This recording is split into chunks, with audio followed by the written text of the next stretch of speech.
Hello, everyone. Welcome to episode 2 of the John Doe Review. My name is Danielle. John Doe, obviously. I still got this little mic on me, and surprisingly, okay, Dr. Seuss, I just keep rhyming.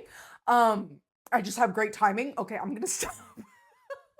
Okay, I surprisingly still have things to talk about for the last 2 weeks. I set it up, the 2 week timeline because I was concerned about, even in 2 weeks, will I have things to talk about? But I do. Okay, and I'm not gonna lie, some of y'all were hounding me last Sunday, going, Danielle, you didn't post episode 2. If you listen to what I said, okay, now I know if you actually watched the episode, you would have known that I said I'm doing this every 2 weeks because I don't know if my life's going to be eventful enough for once a week. But in the last 2 weeks, things did happen. For this week's episode, on the agenda, we have comments I got on my first episode, which were nice. Except one of them, I got my first hate comment. That was crazy. The movie Primate, which is about, spoiler, which it's about a monkey who goes crazy and starts killing people, including his own family. It's insane. After that, we're going to talk about a funny story from yesterday between me and Hunter regarding the Samsung washer jingle. If you know, you know. The game Date Everything, which it's in the title. You date everything, and we'll get into it. Talking about grown men not retaining information. I'll get into that. Being 30, I guess. And then ending on my mom playing Spyfall. If you don't know what Spyfall is, it's a really fun game. You should play it. My mom had a hard time. And then we're going to end up wrapping everything up with, obviously, my review of the last 2 weeks out of 5 stars. Okay, you got to stay until the end to find out what I rated it. All right, so starting with the feedback I got on the first episode, I was pleasantly surprised. I knew my friends would find it, interesting to listen to. And that's honestly who I'm making it for, is like friends and family. Sorry, my dog is getting up in my business. If you hear him panting in the microphone, I'm sorry. But I got a lot of really good comments like, Danielle, I love the episode. It was so nice. Haha, you're so funny. But here's the issue. Ash, get down. Why are you texting it to me? Why are you not putting it in the comment section? Why are you not engaging with the content? Okay. Talking about engaging with my content, I did receive my first hate comment. It was honestly one. His name is Bill M. What does the M stand for? I have no idea. 2. It was on a TikTok. Mind you, from his profile picture, he looks like an older guy. It was on a TikTok where I was talking about heated rivalry. So I'm like, okay, we're on the same sides of this. All right. So are we friends?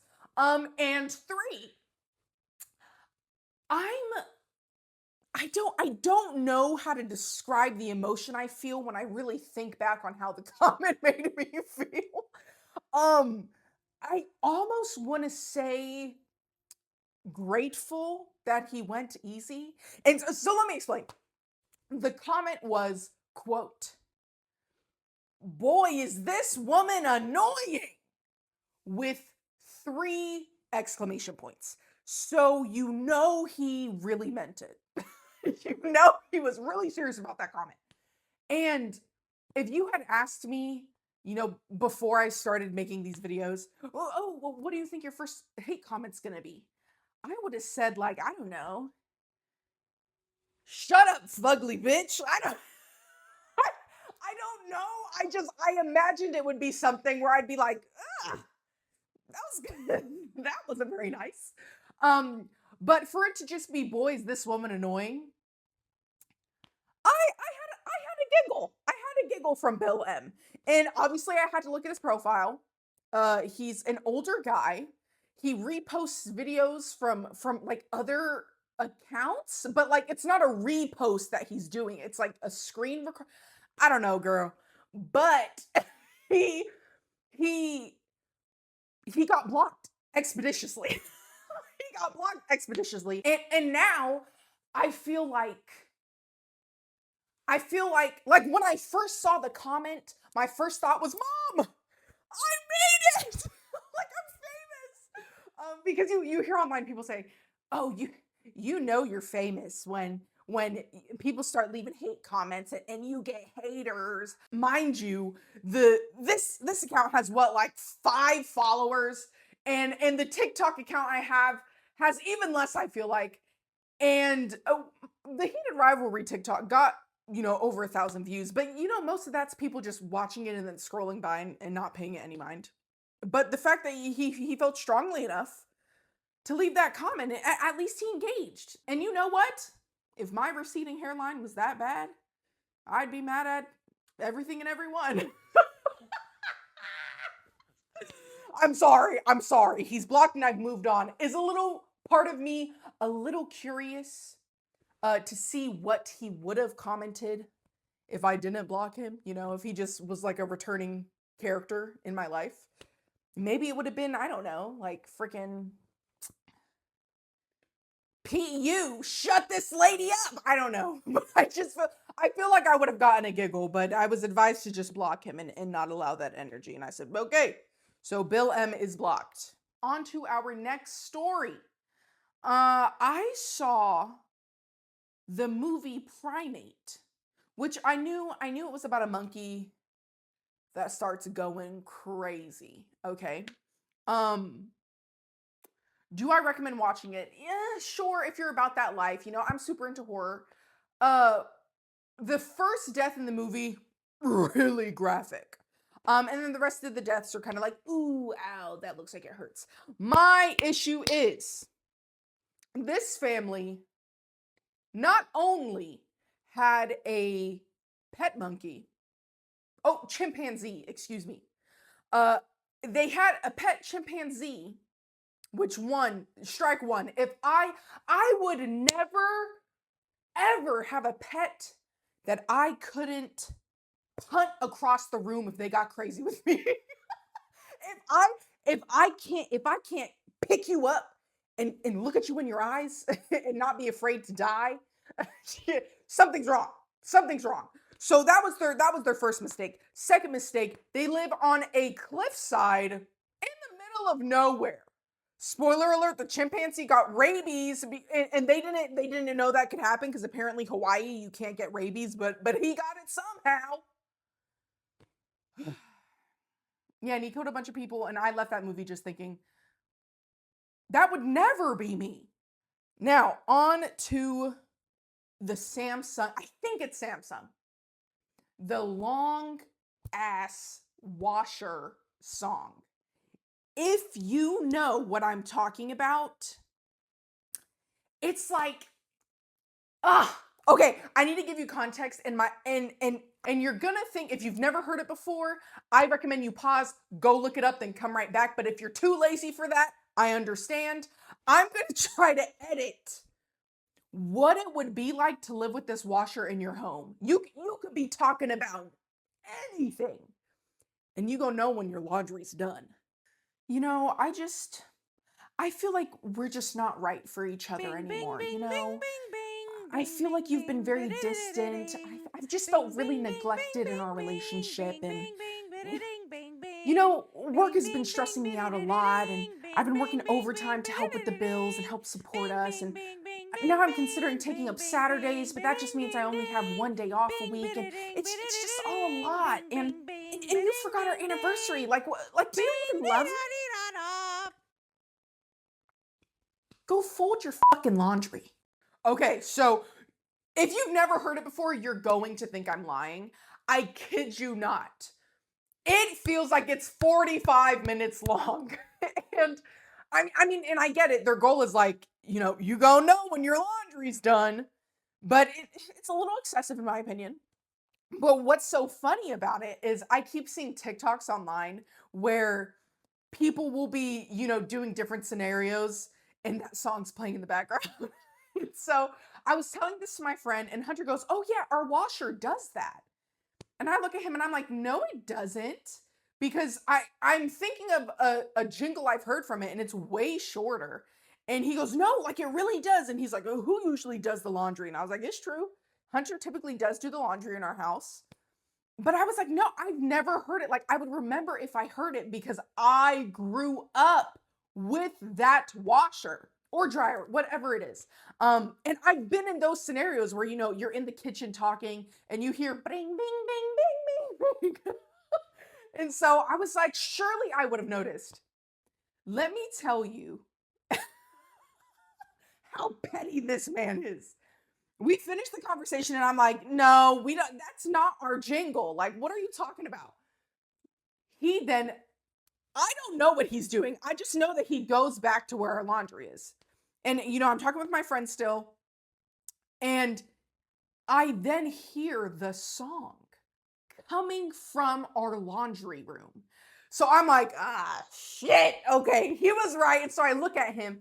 This man is standing in the door frame with his hands on his hips, looking at me like, mm-hmm. I think I immediately started screaming. I thought it was so funny. I thought it was so like, you wanted to prove that point that bad. And he was like, because I kept telling you that is our jingle. And I was like, you know what? I apologize. So it is our jingle. Thankfully, whenever one of the machines does it, usually I'm not in the vicinity to hear it because it does drive me crazy.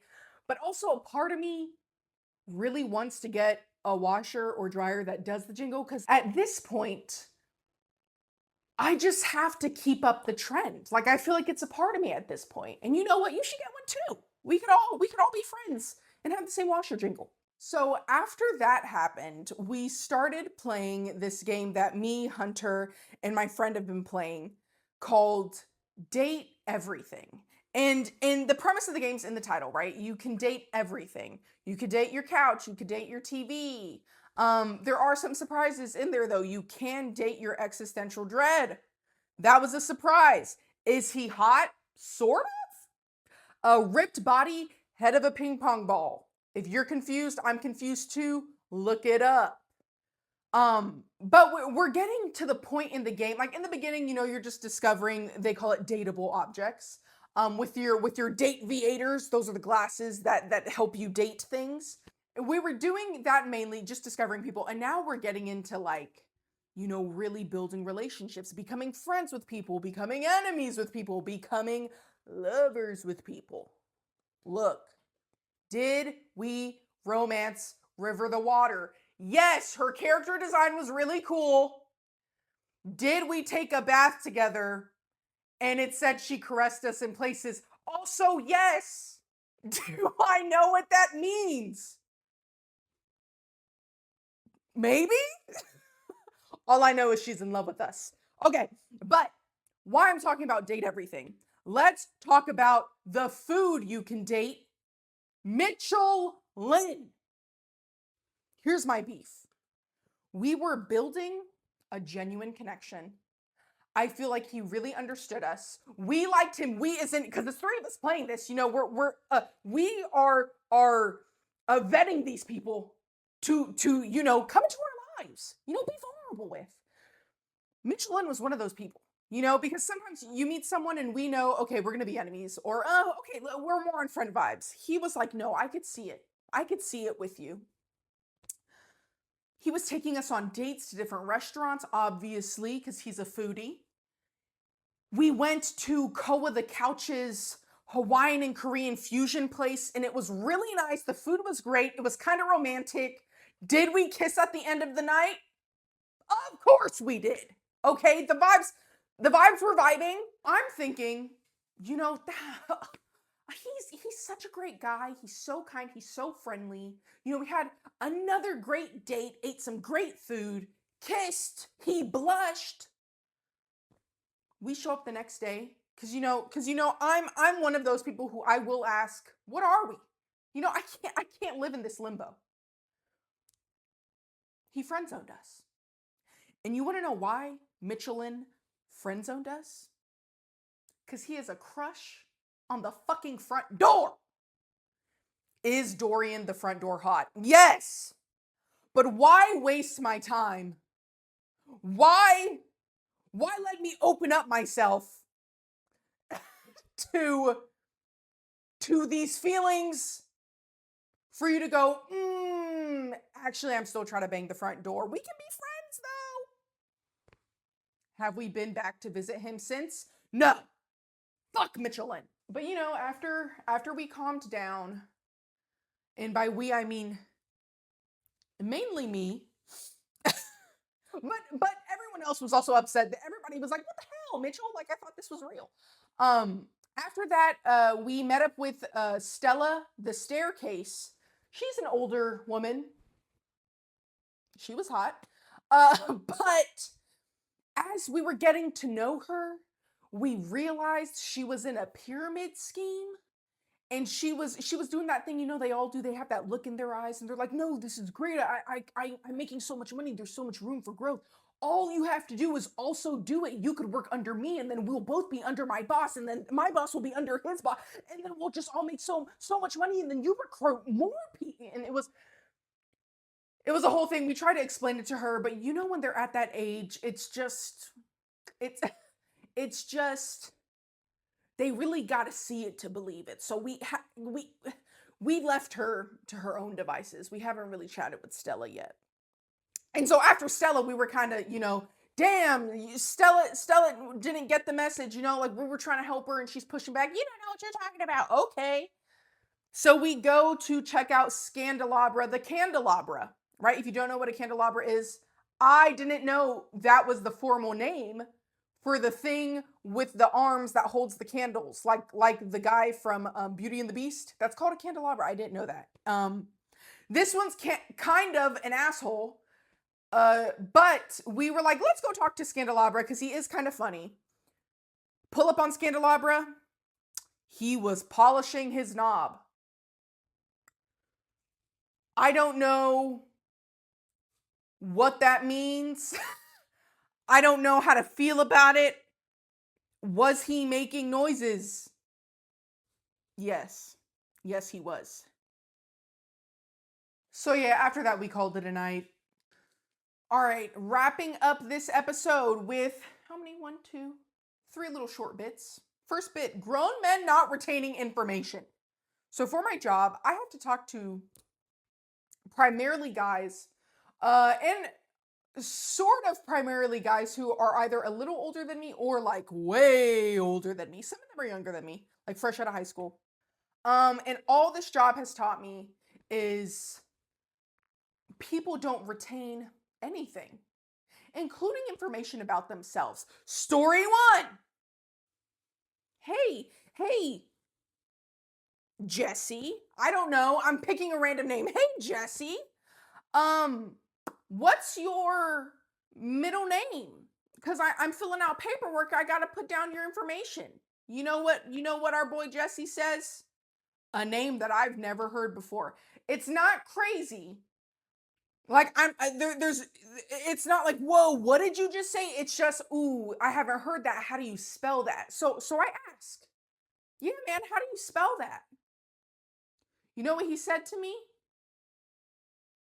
I don't know. Pause. You don't know how to spell your own middle name? You're telling me you have 3 kids and 2 ex-wives and you don't know how to spell your middle name? Jesse goes, yeah, I never really liked it, so I guess I never really learned how to spell it. Okay. Can you give me the first letter? Because again, it was one of those names where I was like, I really could guess and be wrong. Yeah, I don't know. I'd have to call my mom. Your mom? Your mom? Okay.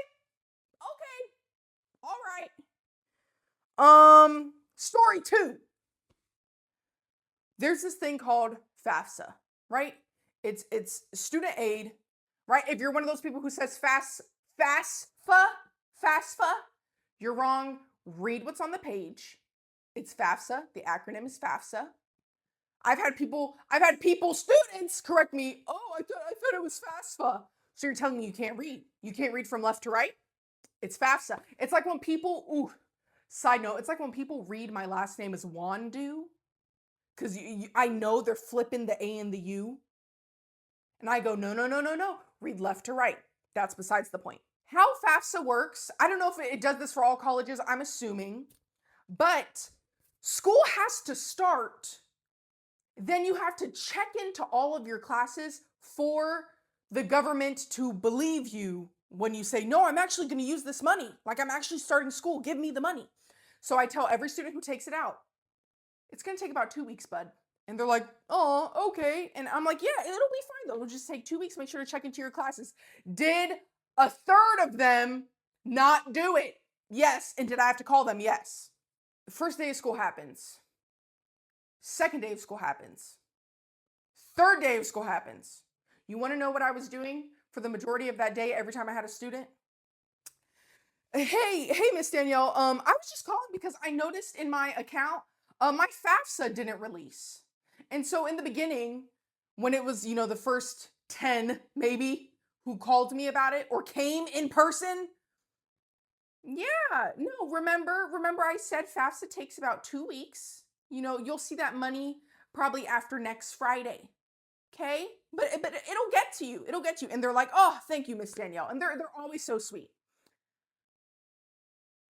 After the first 10, I had to start resorting to how I spoke to my middle schoolers when I was a teacher.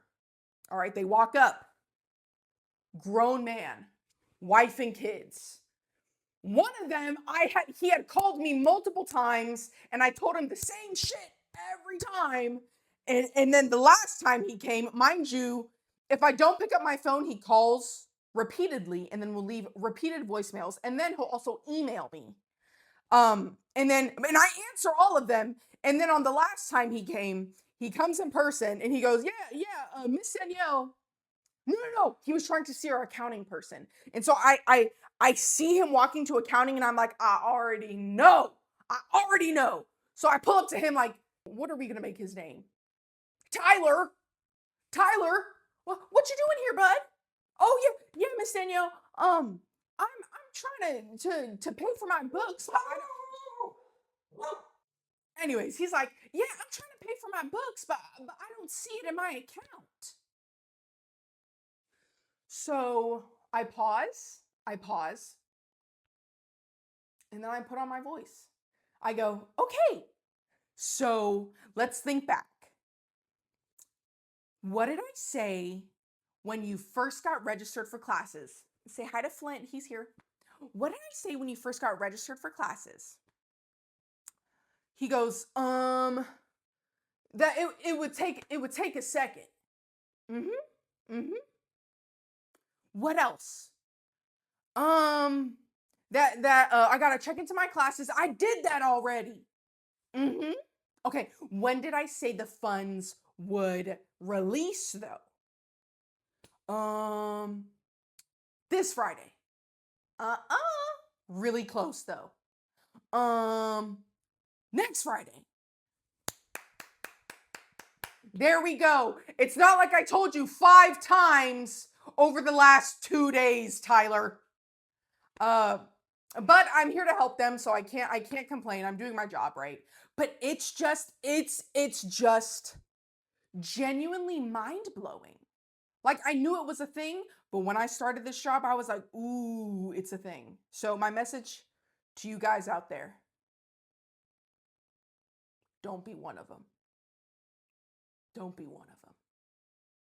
Moving on. Speaking of stories at work, this one happened a couple days ago. Oh, this one happened 2 days ago.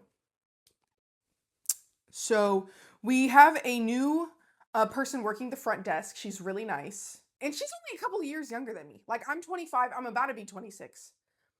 Next month, my birthday. She's, I think, 23. So there's only, two and a half, however many years between us. I am talking, it's like, I'm taking a break from my office, right? I come out to the front and I have other coworkers and we're all just chatting with her. Just getting to know her. And I say something like, we're talking about having kids, and I'm on the fence where I'm like, oh, whoa. If I were to say I'm pregnant, I'm at that age where people are like, yay, right? Because I'm getting up there. I'm getting up there. I will say. So I go back and forth. Do I want a kid now? Do I want to wait until? I definitely don't want a kid now. Let me clarify that. But like, when do I want a kid? And some of my coworkers already had kids, and they had them like younger than I am. So I'm getting their opinions, and I say the line, "Yeah, I'm about to be 26, so I don't know." And she stops me there. She goes, "What?" And I go, "Ooh, okay, okay." And so then I ask her, I go, "What? What? What? Did you not think I was 26?" And she was like, "No." And I was like, "Oh, how old did you think I was?"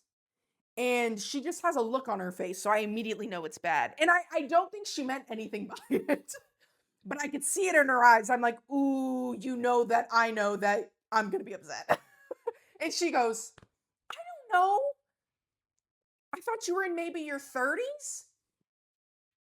30s? Plural? Plural? That's really the part that got me. Is that it wasn't, I thought you were maybe 30. It was the entire spectrum of 30s would be a valid number to claim for your age. And so the first, okay, I'm gonna be honest. What's the first thing I did? She said maybe your 30s, and I went like this. And if you haven't, or if you're listening to this and not watching it, I choked myself with two hands. It was a statement, okay?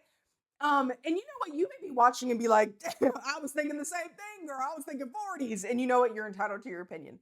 But it is always jarring to realize that you're aging, and you're looking your age. Like, I'm 26, so there's no way I'm gonna still look 21. And you know what? Aging is a beautiful thing, and aging is a privilege. Okay, so I'm very grateful. Um, but it was a little jarring to say the least. Moving on to something more lighthearted and not existential dread inducing. I went home for the weekend to celebrate my brother's birthday. Happy birthday, Pookie! If you're watching, love you. Me and Hunter drove up, and we had like brought some board games because we're super into board games. Like, we have a million of them. We're into games in general. And so one of the games I brought was Spyfall. If you've never played it before, it's a game where there's X amount of people. Let's say there's 7 people. One of you is going to be a spy. Everyone except the spy is given a location and a role. The spy's given nothing, and everyone's objective is to figure out who the spy is. And then the spy's objective is to figure out where the location is, because they don't know anything. If everybody figures out the spy, they get a point. If the spy figures out the location, they get a point. So me, my brother, my mom, and Hunter sit down to play this game. My mom is not a gamer, okay? But she wanted to hang, and I was like, okay, Diane, let's do it. So we sit at the table. I explained the game to her, and then I re-explained the game to her, and then I re-explained the game to her, and then finally she's like, okay, I think I got it. And I'm like, okay. We're going to see how my Caribbean mother does playing Spyfall for the first time. So we start playing, and it's the first round. We draw the cards. Nobody knows who's the spy, right?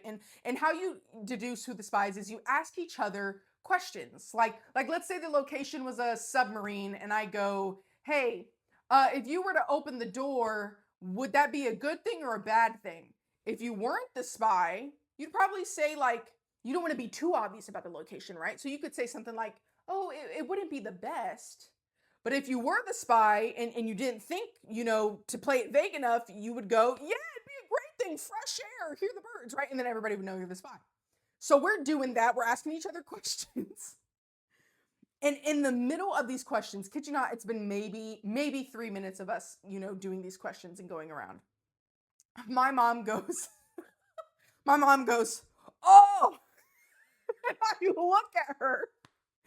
She's holding the pamphlet of location options directly in front of her face.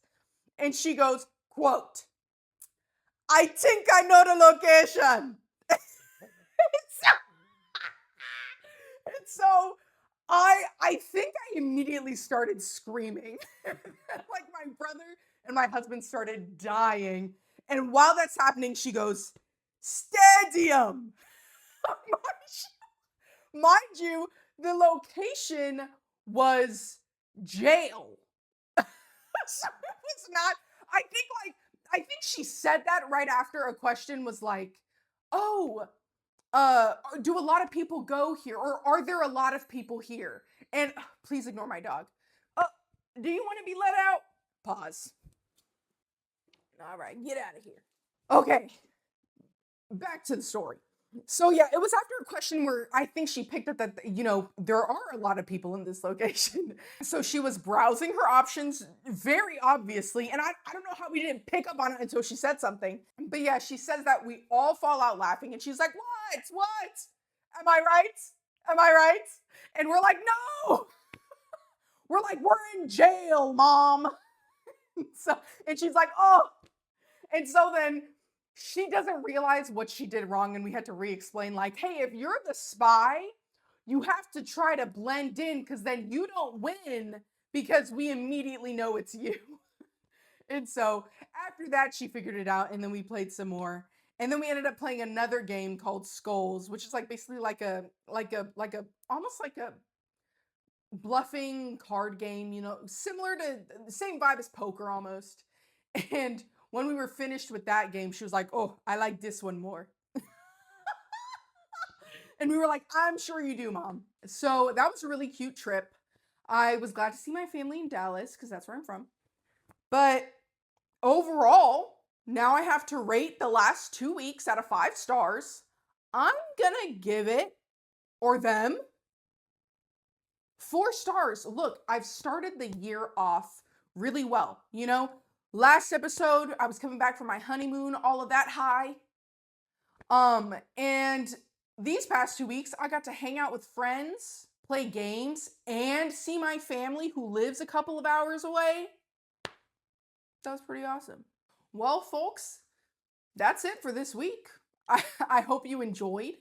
I don't know how long this episode's going to be. Every time I look at my list of topics, I'm like, surely it'll maybe be 10 minutes. And then I hit play with my little remote and I just yap and yap and yap. So I hope you enjoyed. If you did, subscribe, follow, comment. Don't text me. I mean, you can, but also comment. And I will see you guys in the next episode. Bye.